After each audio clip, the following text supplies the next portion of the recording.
you can't take one of those rifles apart in 2 seconds. You need a table, you need screwdrivers, you need, if you have, you need light, you need all kinds of things. You're not going to do it. You're not going to do it lying prone on the ground. It requires minutes, not seconds. You need to know what you're doing. You need to have a steady hand to take that gun apart. So the idea that he took it apart, assembled it on the roof, fired, disassembled it, put it in his bag, reassembled it, put it in the, I mean, it's nuts beyond belief.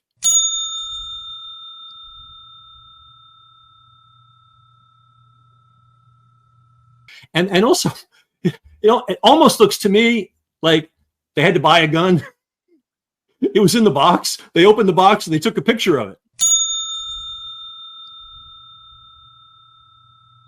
They also say, well, he stuck the rifle down his pants and that's why he was limping. You cannot. He was wearing t-shirt and jeans. You cannot stick a rifle. Now, if you're wearing big baggy clothes, maybe, but even then, nobody hides a rifle in their clothing.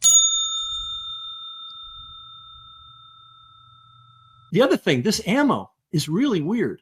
Could you do it by hand? I guess. They haven't really talked. They haven't shown us the pictures of the ammo, which is really weird. Also, the way this is done is with laser, okay? And the people that do this, there are companies that will engrave your bullets if you really want it. They won't engrave live rounds because it's too dangerous. They only engrave shells that have been fired off. Where's the bullet? There's got to be a bullet somewhere. And I don't want to get gruesome, but that size bullet going that speed should have gone through him. Might be stuck in him, but if it's stuck in him, they've got it. And if it went through him, they should have it. The Keystone Cops, right? It's just the Keystone Cops over and over again. They all should be wearing those big long hats and, with a big badge. And I mean, it's just, they're just jokers. And then I'm watching all these YouTube and they're bringing on, former FBI agent. I'm like, did you guys ever do anything? Or did you just read things off a cereal box? All right. So the first thing is gunshot residue. All right. Remember when Oswald, I don't know if I'm into this stuff deep, but when the first thing they did after they arrested Oswald was they checked him for gunshot residue to see, because when you fire a gun, it shoots all this, fine particulate and it sticks to you. Turning Point USA. Turning Point USA. We need to know the history of this thing. And I'm really surprised. I'm watching the news. Maybe I missed it. I haven't heard anybody talk about this organization. It was founded when? 2012. Who founded it? Well, Charlie Kirk founded it, but there was another founder named Bill Montgomery. Okay. How old was Charlie Kirk when this got started? He was 18. Yeah. When did he start it? The day after he graduated from high school. All right, everybody sit back, think a little bit. Is it plausible that Charlie Kirk, is a spontaneous, natural creation? Okay, now he was obviously a talented speaker, a talented rhetorician, debater. He had star quality, no question, and he was showing it at 18. But how many 18-year-olds do you know who are to get something going?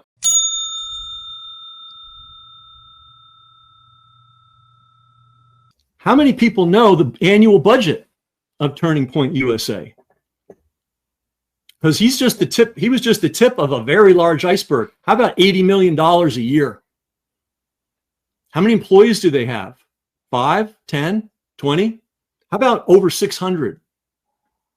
This was a big, big, big enterprise.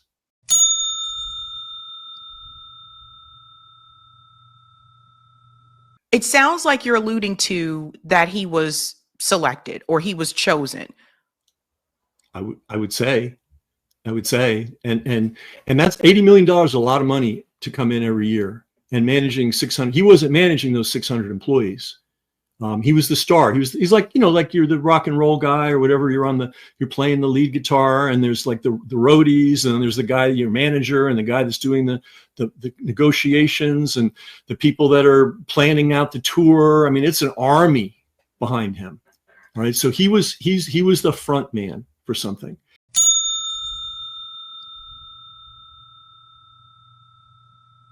All the revenue, donations. Okay, $5 here, $10 here, and lots of multi-million-dollar checks. From whom? We don't know. Because when you are contributing to a 501c4, you don't have to declare who you are. I mean, who knows who's been giving him money or giving the organization money? That's the key.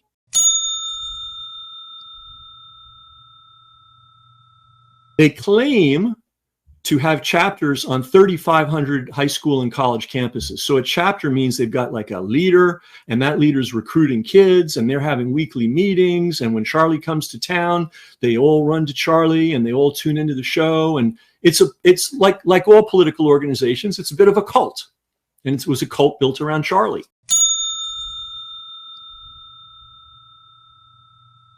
Their finances were very sketchy.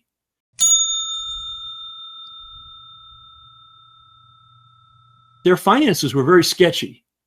And one of the things you have to know about this group is again, their revenue comes from donors, and a quarter of their money is going to salaries. You have got 600 people on the payroll. That's a lot.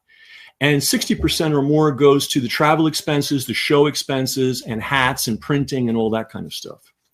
Now, people that know about the world of politics know that there's a lot of money to be made in creating materials for campaigns.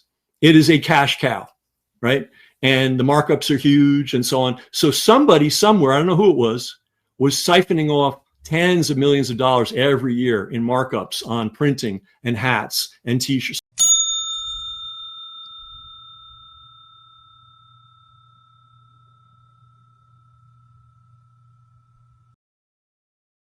Who gets assassinated? And this it's a political thing, so we call it an assassination. It's just murder with a political tinge, right? Someone with a big following. If you have no following, they're probably going to leave you alone. 2, if you're going through a change or some kind of evolution. And 3, if that change is a huge challenge to a very powerful force. So let's go through our assassinations. And again, let's be clinical about this. I'm not comparing Charlie Kirk to any of these people. I'm just talking about the dynamic. So we have, let's talk about Martin Luther King. He was harassed constantly, but they let him be until what? Until he came out against the Vietnam War. And then it was time for him to go. How about Malcolm X? Nation of Islam, he was doing all kinds of stuff, saying all kinds of stuff. Everything was fine until he came back from Mecca and said, you know, it may not be the white people that are the devil. It may be the system that's the devil. You know, he had to go. Even John Lennon. And I'm a person that believes John Lennon was assassinated. I don't believe the cover story that this crazy dude just plugged him. We could have a whole show about that, but trust me on that one. Why would you kill John Lennon? Because he finally kicked his heroin habit. He had a big problem personally. He got over it. And now he was healthy and back in the world. And what do we know about John Lennon? He had a big mouth and he was against war. And it was 1980. And they were gearing up for a whole bunch of new wars. Grenada, Panama, right? Iraq. They had to get that big following. That's the thing to keep in mind. If you have a big following and you become a danger to these folks, you are on your way out. Now, here's the problem with Charlie Kirk. Sorry. You're Israel. And you know, we've talked about this before. What are Israel's strengths? 1, it's got nuclear weapons. And 2, it's allowed to bribe any congressman. And they've actually, think about this, folks. They've corrupted our entire Congress, except for maybe 1 or 2 people. Every single person in Washington, we know for a fact, is on the take for Israel. Therefore, we're not represented. We have a group of criminals posing as legislators in the U.S. Congress, and that is the result of Israel and whoever else is able to shovel money at them. All right, so those are their 2 secret powers. But in terms of their political base, the most important political bases for them are Jewish Zionists.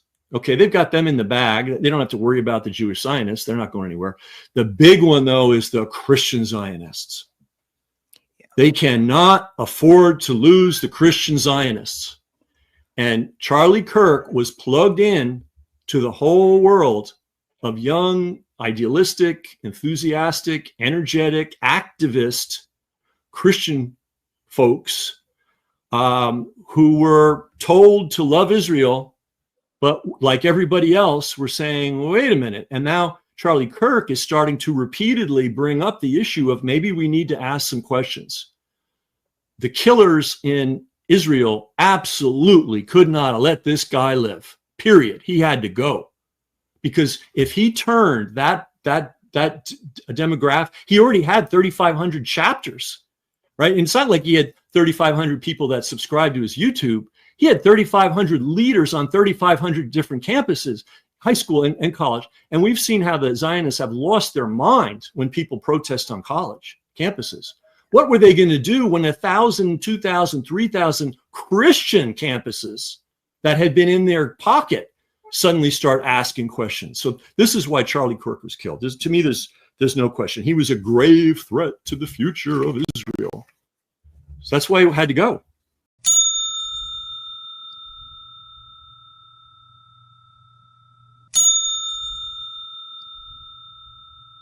So now we have to ask, does that mean Israel did it? Well, to answer that question, we would have to actually do things correctly, like gather evidence, right? Put evidence in a case, in a trial, look at the evidence, have people discuss it and debate it. What's the likelihood of that happening? Likelihood is very, very close to zero.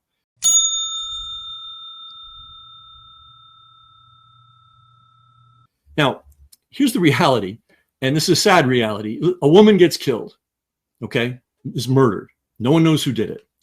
If she's married, they're going to talk to the husband, because unfortunately, statistically speaking, you're more likely, it's tragic to be married, but to be murdered by somebody you know than somebody you don't know, and somebody really close to you than somebody not really close to you. That's just a fact. So the cops are going to have to talk to the husband, right? Now, if the husband, it turns out, has a girlfriend on the side and has an apartment on the other side of town, and after the wife is dead, he and the girlfriend are in Puerto Vallarta drinking Mai Tais on the beach, collecting the insurance money. Oh, now we've got a suspect. So we know that Israel had to get rid of this guy. So is a suspect. Okay, and they need to be treated like a suspect. Of course, they never will be. But those of us who are intelligent and have eyes that can see know that Israel is a suspect. So no one should say or can say Israel did it, but we can say, oh, Israel's a suspect here, because boy, did they had survival motivation to get rid of him. This guy was possibly the worst that could happen to them would be for Charlie Kirk to really turn and say, you know what? I was raised a Christian. I'm in this Christian thing. And I'm looking at what's happening to these children, and I just can't go there anymore.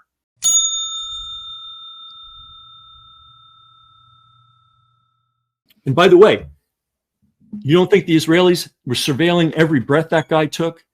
They not only know his public, and in public, he was outspoken. They know what he was saying to his wife in bed. And if he was saying, darling, I don't know what to do here, I bet they have that. I bet they had that. I bet they knew he was getting even closer than we knew.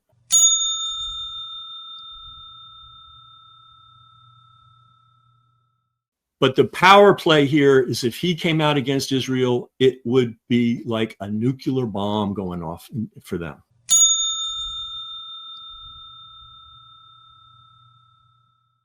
And this is in my book. I have a whole chapter on the RFK murder.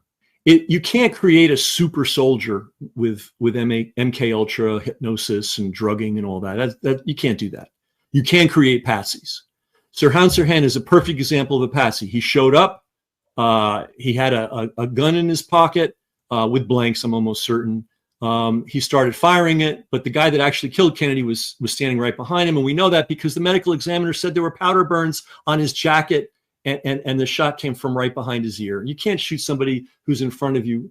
You can't get shot from somebody who's in front of you behind the ear. It's just, you can't reach his arm around, right?